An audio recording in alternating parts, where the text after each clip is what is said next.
Web Novel, Chapter 212, Valor. Kala interrupted her lesson briefly, to allow Lith to have lunch and resuming immediately after he had finished. Lith filled several notebooks with his notes, describing all the spells she was teaching him, the feeling it gave when she used them on him or on a test subject, and the differences with his own performance. Learning from true magic was both harder and easier. Lith hadn't to memorize any magical word, accent, or hand sign, but he needed a deep understanding of the how and why the mana had to flow in a certain way rather than another. Kala knew that she couldn't possibly teach him in a day what she had learned in months during her travels or thanks to Scarlet mentoring her. So she imparted him the most solid foundations she could about her work, hoping he could achieve the same results through study and effort. Meanwhile, inside the headquarters, Scarlet was teaching Protector how to use his newfound powers. Unlike Kala, he lacked an unquenchable thirst for knowledge. After evolving, he had been content enjoying his life with Celia, studying magic only during his free time. Damn, this country bumpkin of a skull is like the proverbial frog in the well. Scarlet inwardly cursed. If after discovering the outside world the frog decided to not give a damn about it, of course. He is by far the weakest of us three, I need to bring him up to speed and fast. Scarlet was dissecting one of Balcor's thralls they had captured, using her enchanted pince nez to better understand the structure of the spells that kept the undead together along with its abnormal blood core. She would pass it to Protector from time to time, showing him how to recognize a spell's keystones. I knew there was something wrong with Balcor the moment Linhos described to me his creations. Scarlet explained. Lesser undead that requires flesh and blood to work, able to regenerate and ignore arrays. None of it made sense. Necromancy doesn't work like that. Do you see that? Scarlet pointed to a black piece of flesh right besides where the blood core was. Yes, Protector replied while wearing the pince nez. It smells like an abomination. Because it is one, or at last a fragment of it. This madman must have found an abomination naturally resistant to magic, captured it, and integrated its abilities with his thralls. Abominations constantly need life force to survive while undead bear the spark of their maker as a mark. He used his own life force to keep together the blood core and the abomination's unique abilities. This is the secret behind their powers and limited lifespan. As soon as Balcor's life force runs out, the abomination fragment goes wild, destroying the undead and making impossible a full examination like the one we are performing right now. Whoever he is, this guy is insane. Don't you mean a genius? Protector was barely understanding half of what Scarlet was saying. Also, why is this thing still intact? Shouldn't have already self-destructed? He is definitely insane. He didn't use light magic, but his own life force. It means that with each undead he makes, his life gets shorter. As for your second question, it should, but Kala's array slowed down the decay process enough for us to collect all the data we need. The good news is that Balcor isn't the one I'm looking for. He isn't looking for immortality, rather he seeks the death of his enemies even if it costs him his own life. The bad news is that now I must add him to my to-do list. Scarlet sighed. Blood Desert, Balcor's secret lab. Despite what Scarlet thought, Balcor didn't consider integrating undead and abominations as his masterpiece. Finding the array-resistant creature had just been a fluke. He viewed it as a sign that the heavens sought justice as much as he did. What he considered his magnum opus, the only thing that he deeply regretted not being able to share with the rest of the world, was turning magic crystals into memory crystals. They allowed his creations to act as one, learn from each other's experiences, and pass that knowledge to others. With each wave he sent there would be a few undead embedded with a memory crystal, the controllers, that would keep themselves away from the fight while collecting and sharing the data.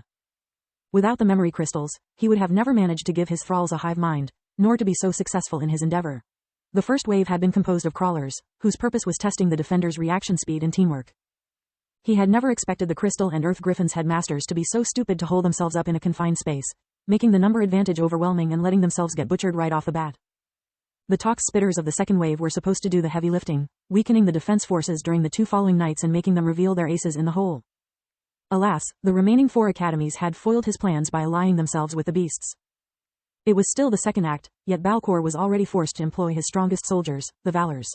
The silver lining was that after the fall of the 2 academies, he had a lot of Tox Spitters left that had almost half of their lifespan left. He placed the memory crystals in the center of the array, awakening the sleeping warriors from their stasis and infusing them with all the techniques and spells learned during the first 2 waves plus a little something of his own. All Valors had human appearance. They had been crafted to resemble Balcor, were animated by his very life force and now shared with him all of his hatred for the Griffin Kingdom. The undead knelt to their master, eager to carry out his revenge. Let the Spitters be your meat shield. Do not risk your lives. Tonight is just a rehearsal for tomorrow's grand finale. Balcor instructed them while handing them the best equipment money could buy. Your goal is to force our enemies to reveal their hand and get rid of that annoying bear wraith. His voice was feeble. Empowering them had added another gray streak to his hair. He had no idea how much life was left in him, but it couldn't be much. If the task proves to be too dangerous, do not hesitate to retreat. There is just 10 of you for each academy and I'm at the end of my rope. If you fail, there will be no second chance. Now go. The Valors nodded in unison, walking in the warp arrays ready to inflict to others the pain that was ravaging their hearts. I'm sorry, Scourge, we have to end the lesson here. We'll continue it tomorrow, if both of us are still alive. Kala tapped her paw, making the shadows swirl into a portal. Wait, why you didn't teach me how to do that? Lith had been so engrossed by his first lesson of true magic to almost forget about the shadow gates. Teach you what, exactly? Kala was confused by his words. How to merge with the shadows and use them to move across space. Kala laughed out loud, almost scaring Lith to death. It was the first time that he had ever seen her expressing any emotion. That's just a warp steps. I just mix it with light and darkness magic to make impossible to predict my exit point with life vision, asterisk. Only a non-awakened one can afford not to. Otherwise, it would mean to throw yourself in the opponent's maws. Lith lowered his eyes in embarrassment. He had only recently mastered warp steps and blink. He had yet to find the time to convert them into true magic. Also, he had never even considered the possibility of covering his tracks while using dimensional magic. Damn, I forgot that, unlike me, you had no mentor. Kala sighed. I'll teach you dimensional magic first thing tomorrow morning. Now go, I have much work to do before dusk. After Lith left, Kala started modifying her Deathbane array. She was certain that Balcor expected her tricks to not work anymore on his thralls, but he was in for a surprise. Kala's warp step brought Lith back in the middle of the group, making them flinch. Kala is right, it's dumb to always open a warp step vertically. I should have thought about it by myself, but I always have too much on my plate. I'll think about it as soon the crisis is over, Lith thought. By my maker, Solus was brimming with joy. Finally you are accepting your limits instead of whining for not being perfect.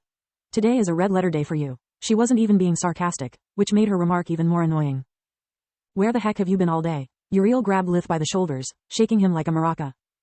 Uriel, have you lost it or what? Lith angrily pushed him away. After your disappearance, Floria almost drove us all insane with her nagging. I don't nag. Floria's embarrassed look made her retort sound fake like a $3 bill. Yes, you do, Freya sneered. We resisted the temptation to knock you out only because none of us is strong enough to carry you around in case the enemy attacked while you were still unconscious. The group started quarreling, giving Lith the time to think of an excuse for his sudden leave. I'm sorry to have made you worry, but Kala and I had some unfinished business. Lith lied through his teeth. She confirmed my hypothesis. He winked to them, referring to the undead's hive mind, hoping it wasn't all in his head. Also, she told me that Balcor is likely to target her from now on, so she asked me to take care of her children in case something happens to her. Why you, of all people? Kyla asked. She is afraid that because of her evolved form, other beasts could ostracize them and I'm the only human she trusts. Once again, he chose to mix together truth and lies to make his story easy to remember and play their feelings like a fiddle. The always lingering fear of death and the sobbing story Lith made up about the cruel fate that would await Nock without his help, prevented them from asking questions he wouldn't know how to answer. The mood turned gloomy, but even Solus agreed it was a small price to pay for lessons about true magic. They had barely finished eating, when the alarm resounded, prompting the students to go back to the town plaza. Soon the array was visible again, making them realize that Balcor's undead had already entered its perimeter. Lith trusted Kala's judgment about Scarlet's strategy, but he reminded everyone about their contingency plan, just in case. I don't know what the master plan is and honestly, I don't care. Lith said. If anything happens to Kala, that's our cue. It's better to run away to live and fight another day than dying an idiot's death.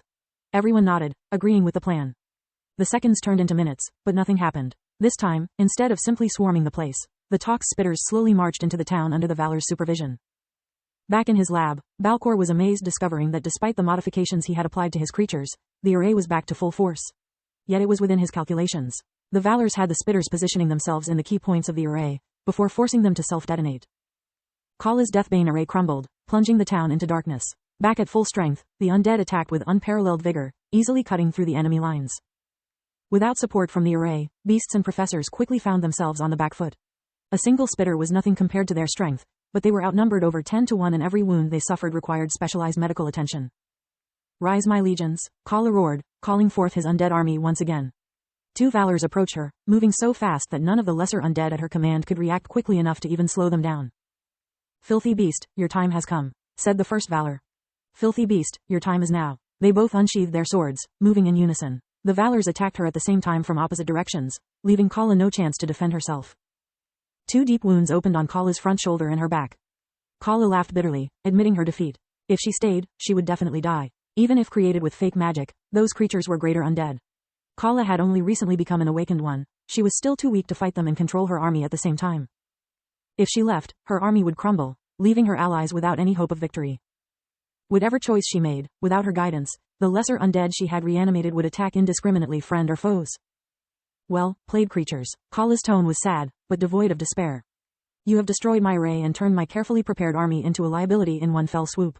It seems I have underestimated Balcor's ingenuity, but alas, he made my same mistake. Your master should have known that a cornered beast is the most dangerous one. I'm really curious to see if his plan can survive losing 2 of you right off the bat. Having her army become useless, Kala recalled all the darkness magic she had infused into it back to her body, causing her mana core to overload. It resulted in a silent but massive explosion that engulfed all the nearby undead and briefly managed to cover the sky. The collective death throes of the fallen threw both armies into chaos.